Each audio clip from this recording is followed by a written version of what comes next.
Welcome to Books and Things with Tom. And this is a special segment that I'm doing for the next few weeks. And it's called the Denison Farm Market.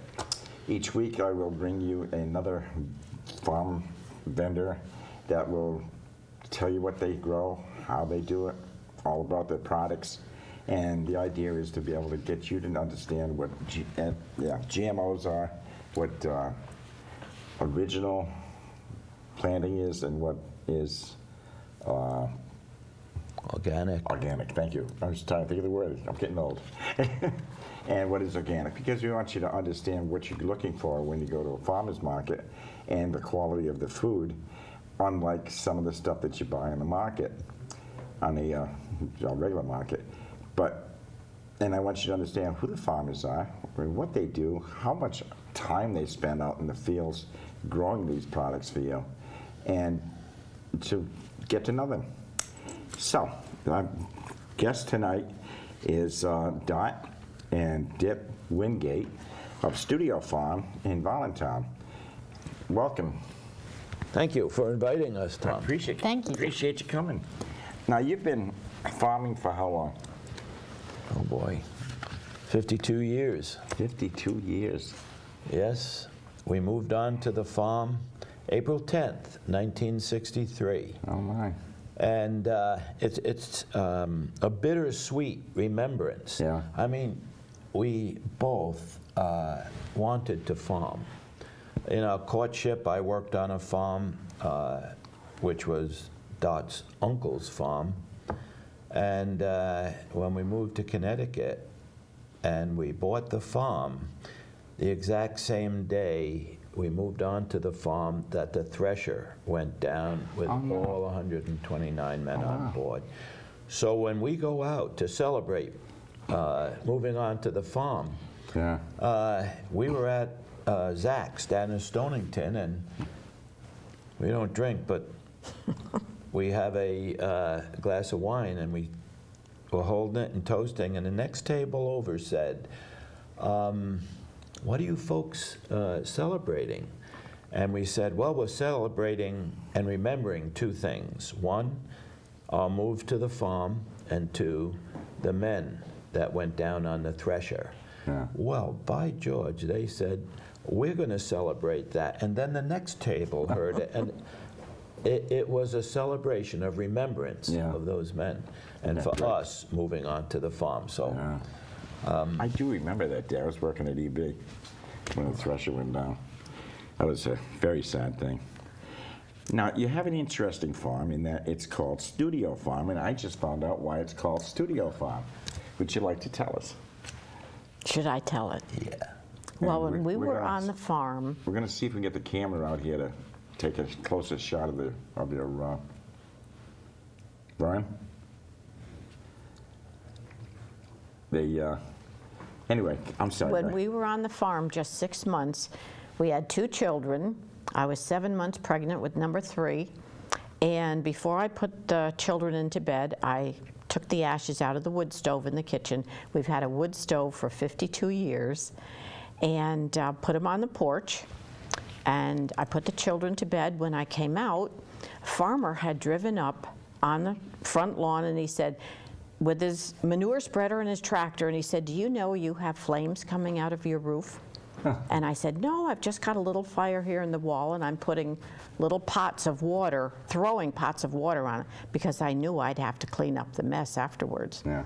So he says, you better call the fire department. So I called 911 and tried to tell them where we lived. Nobody knew Wingate, because we had only been there 6 months. But the fire chief was Joe Grenier, and he drove the school bus down to our corner, turned around every day. So the neighbor, the farmer, said, tell him the old Studio Farm. And he said, we'll be right down. And they were there in minutes and put the fire out. Now, they're showing the newspaper clipping here. You want to talk about that and tell us about that? This was a 1938 Providence Journal person who did a research on Joseph Byron Totten, who the gentleman in the picture is of, who was the director of S&E Films. Quite a colorful character. In redoing the house, it's an old house, 1753 or 54, depending on who you're listening to or what you're reading. I came across a whole pile of papers, of bills, of letters from his mom, of letters of his acquaintances.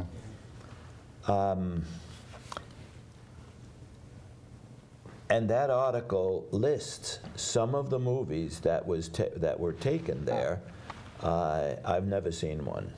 One of the letters. Probably silent films. It was silent. Oh, it was. Douglas Fairbanks Sr., Mary Pickford, Ethel Waters.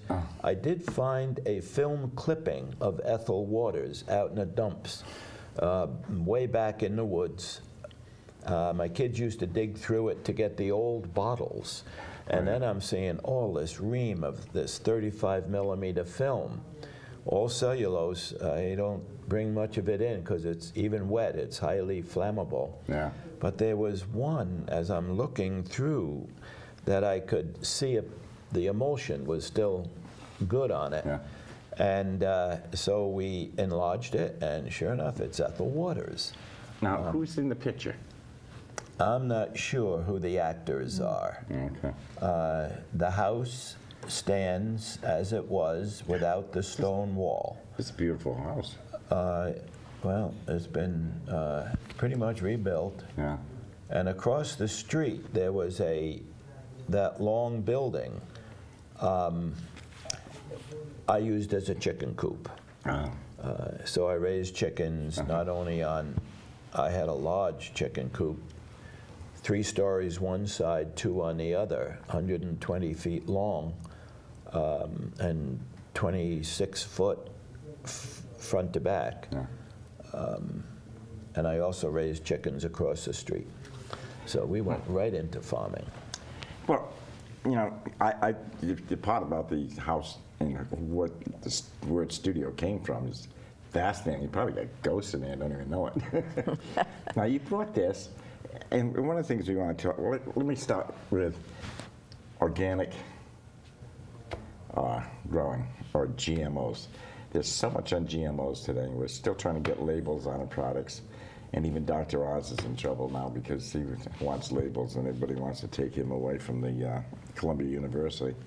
Now, you used to grow organic. We did.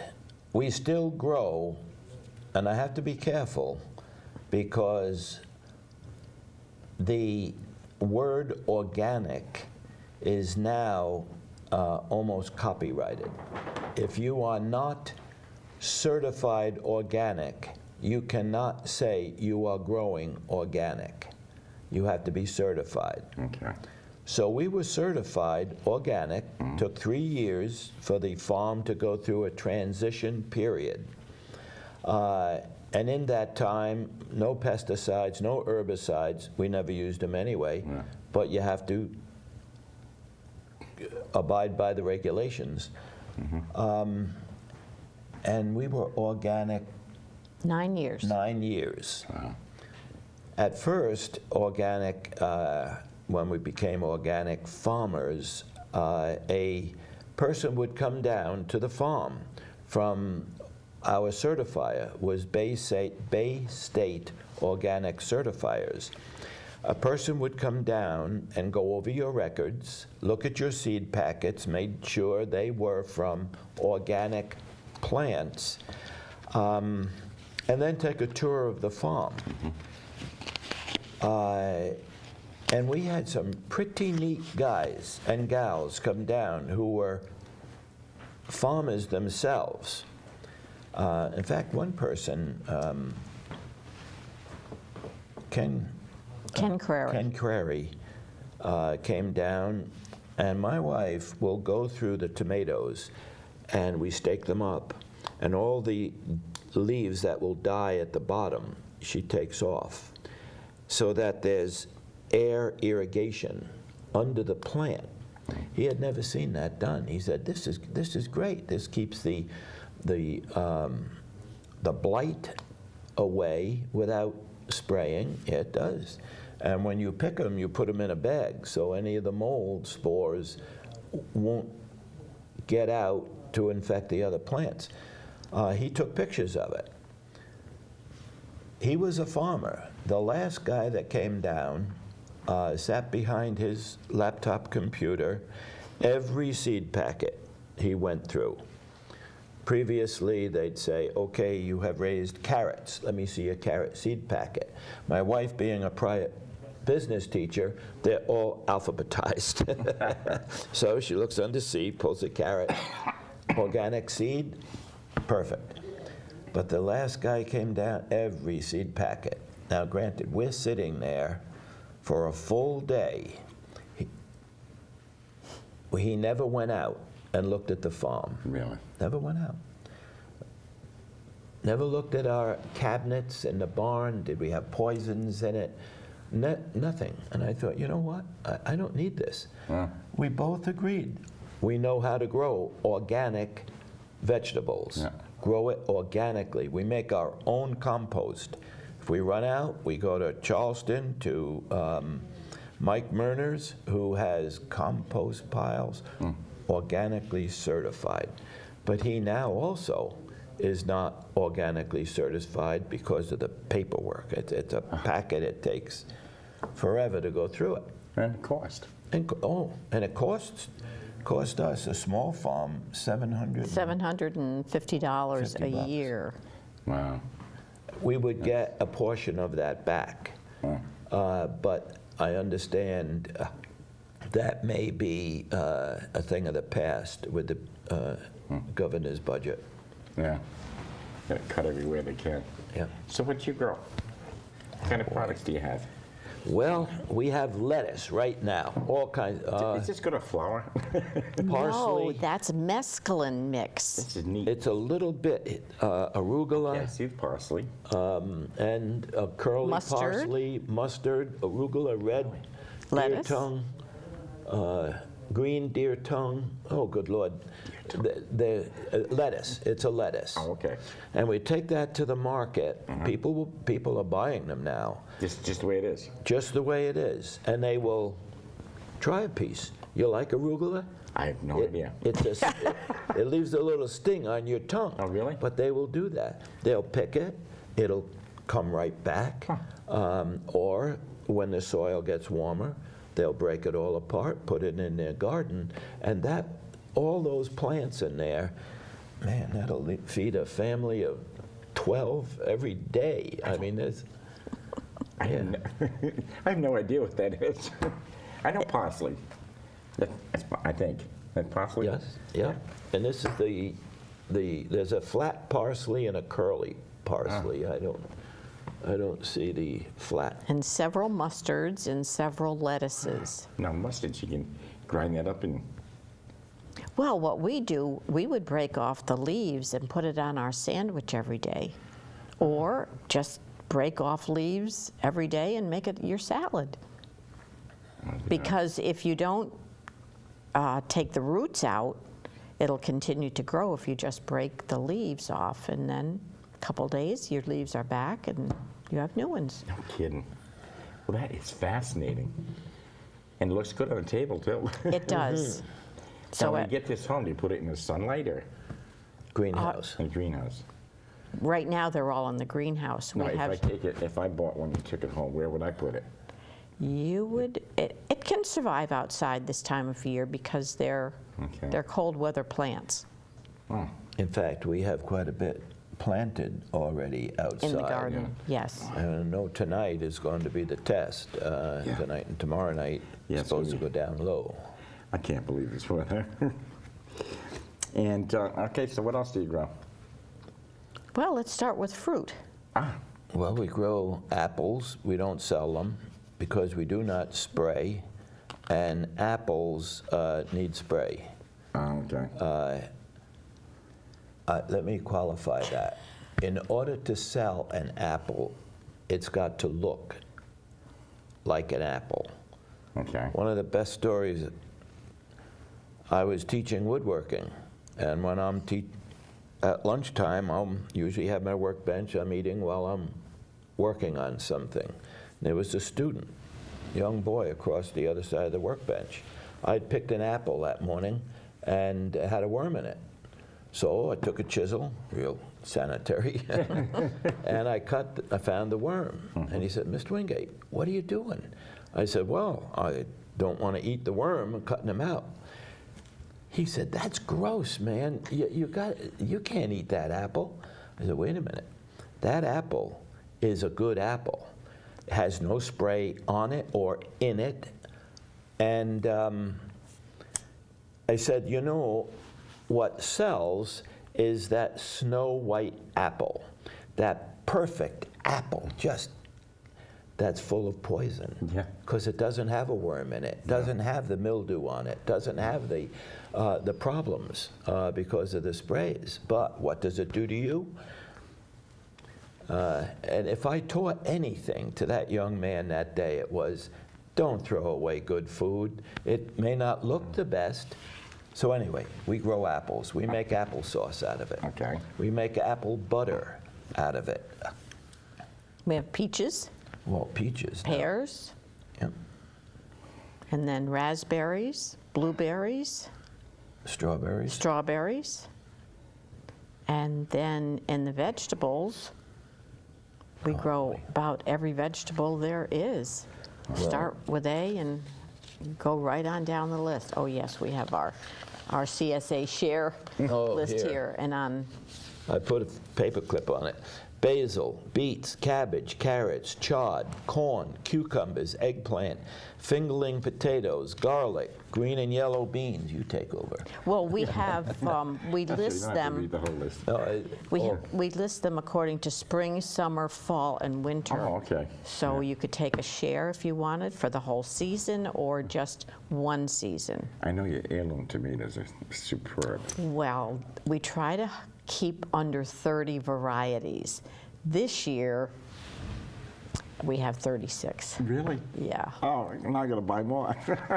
Well, we start with the little cherries and work up to the larger ones, and then the plum and the paste, and then the big heirlooms. We grow probably 98% heirlooms. God, that's a lot. It is. Now, how many acres do you work on? About 5 acres. We have a 34-acre farm. Okay. A lot of woodland, pond, stream. Deer. Yeah. Yeah. But we need to plant, you're right, according to the deer. We have a good-sized yellow lab, and he sleeps out, and his job is to shack the deer. Yeah. He wears an electronic collar so that he cannot chase after the deer once they leave the property. But they clean us out. If we don't plant something in a remote field that the deer don't touch, like potatoes, tomatoes, they don't deal. But boy, sweet potatoes, they ate those vines, and we got these little skinny sweet potatoes. Next year, we planted the sweet potatoes up by the house. Yeah.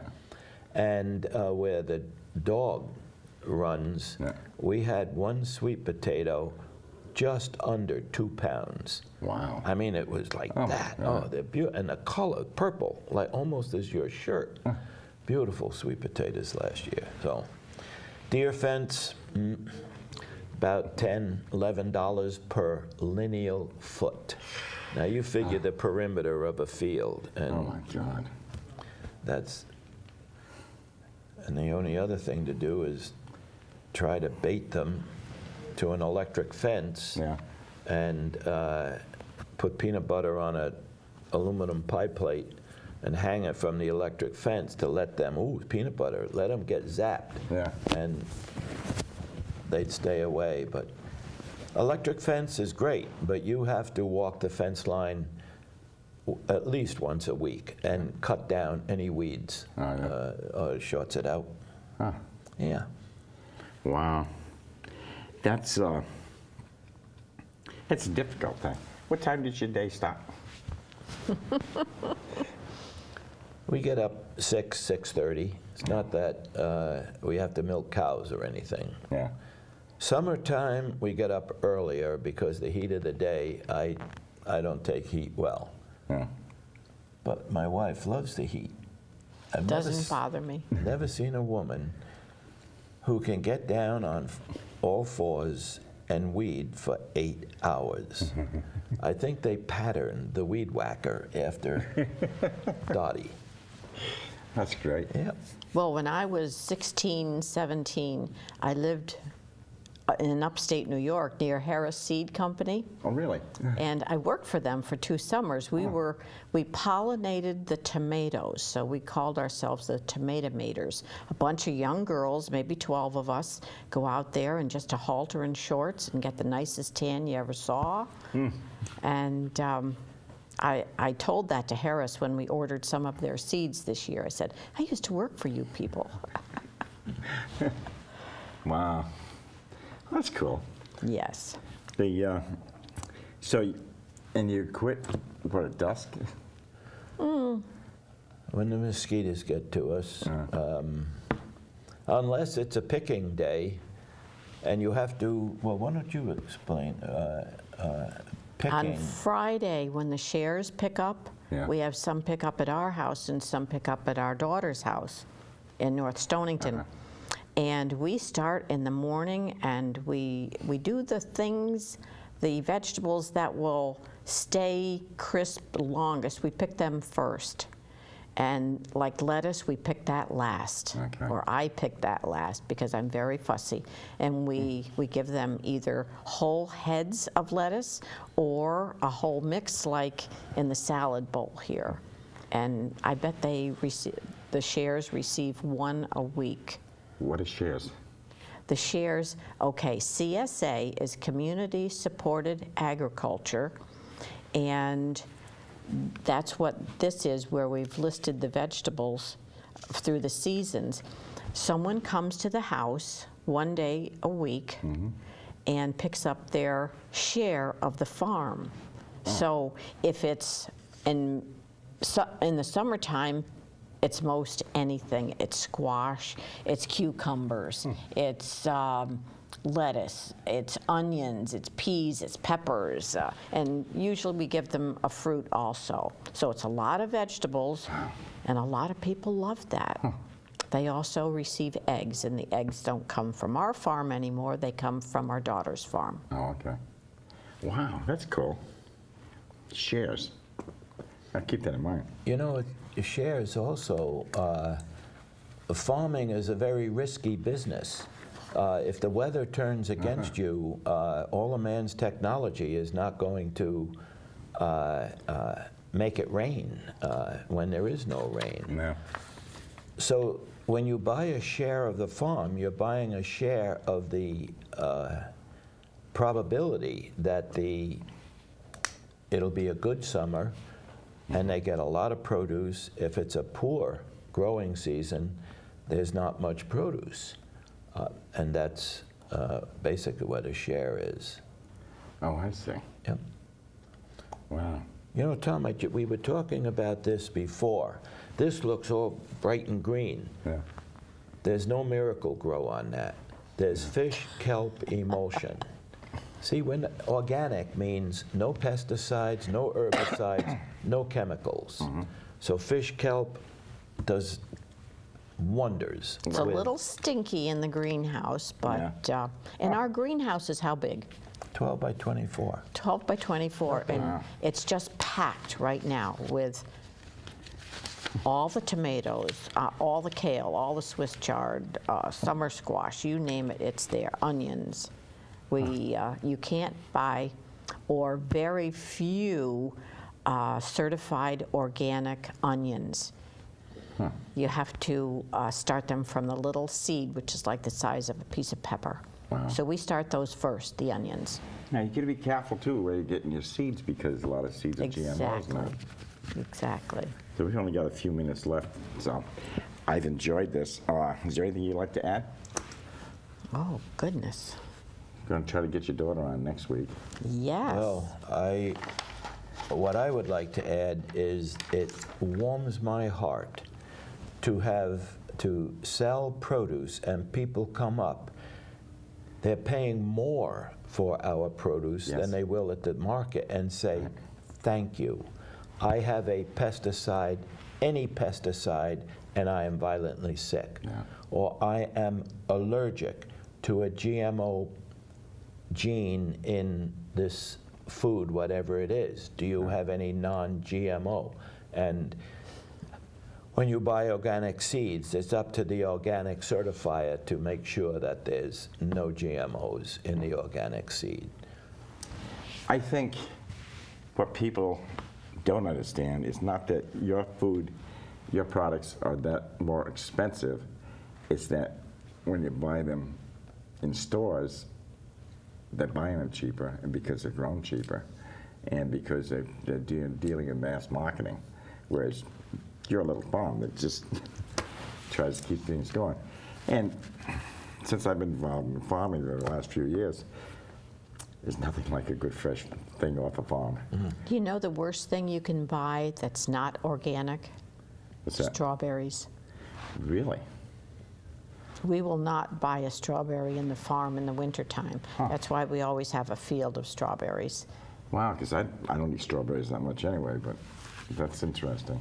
And also, the only thing, we do all the canning on the farm. Well, that's right. And it only comes from the blueberries, the raspberries, what's grown on the farm. And you have jams? Yes. Unbelievable. Jam, All right. last year I think we canned 1,800 jars. or Because we have to thereabouts. keep track by numbers. We had to do that organically, and we still do that. On the really? top of every jar, there's a number. So That's we know good. the At least you date know. and Yeah.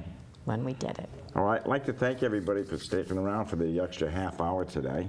And we're going to do this every week for the next probably 5 or 6 weeks anyway.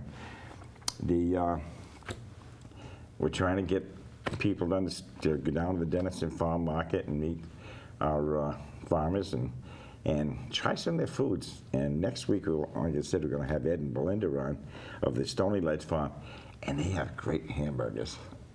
And I really can't eat it all. I have to cut it. Well, they're 8 ounce. Is that what it is, 8 ounce? Oh, they're delicious meat because they're own grown.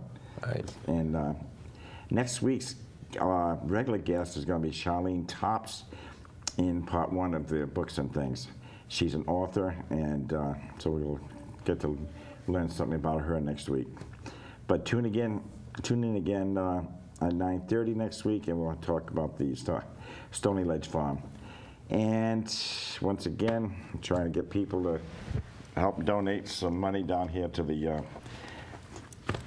TV show, or not the TV show, but the Groton's, public television, that we're non-profit. I get this out. Thank you for watching, especially you who have stayed for both shows. Email me at santostom@comcast.net, and you should be reading. Cuddle up with a good book. See you next week. Thank you. Thanks for the invite, Tom. Thank Thank you. you.